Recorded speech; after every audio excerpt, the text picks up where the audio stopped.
Please welcome Gina Brown with Scarves.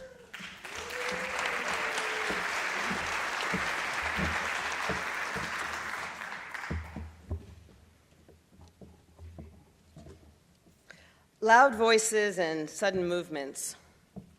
I don't remember a time when they didn't cloak me in fear.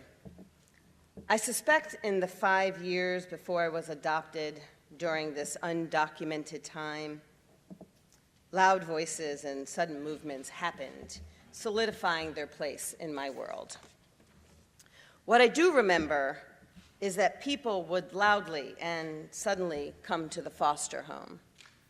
And then people would loudly and suddenly leave the foster home. But for nearly 5 years, nobody loudly or suddenly came to the foster home to get me. They only loudly and suddenly left the foster home without me, leaving me with issues of abandonment, anxiety, and PTSD. But the thespian that I am, it was always veiled in every way possible. I wore my armored coat of humor daily, bar none. Then, decades later, the loud voices and sudden movements struck again. This time, they were all for me. Scarves. I used to wear scarves because I wanted to. Then I wore scarves because I had to. Pink boxes were your white flag, flowers and cookies always hidden in a bag. You bruise so easily, you said, as the welts rose and turned red.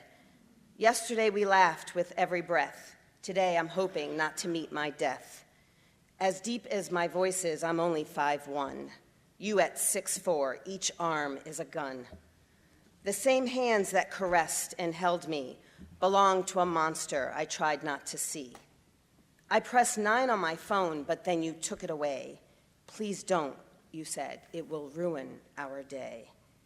As I cowered between the toilet and the shower, I begged, please don't, my girls need their mother.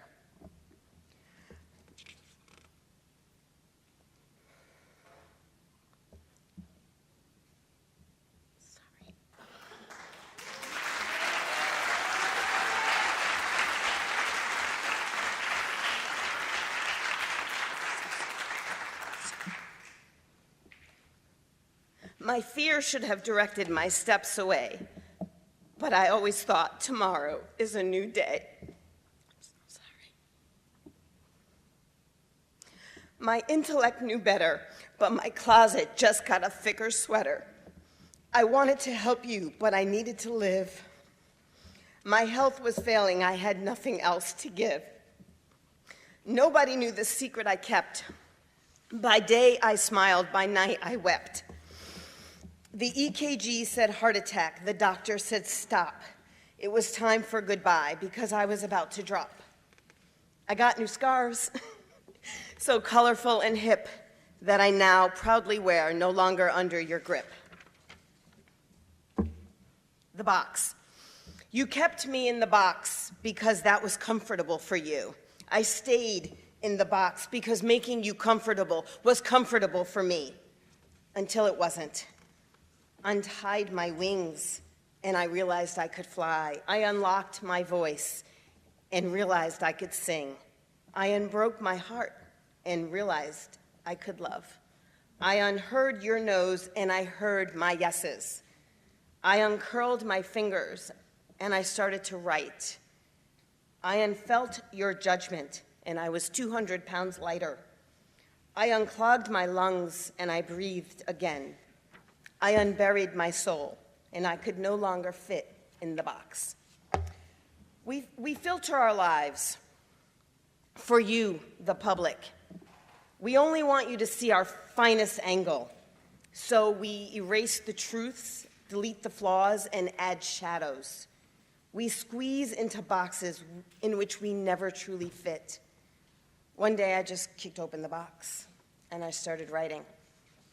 As the tears wet my paper, I wrote. When the ink dried up, I switched to pencil. I wrote scenes, scenarios, sketches, thoughts, comedy, poetry, anything and everything. and I opened up to my notebook. It knew me before I knew me. Then I read what I wrote, and I found me. And the pain of contorting myself into little boxes all these years started to erode. Through writing, I was reborn, healed even.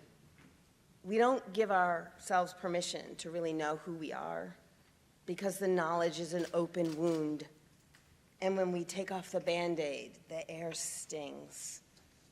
So take off that Band-Aid and feel the sting.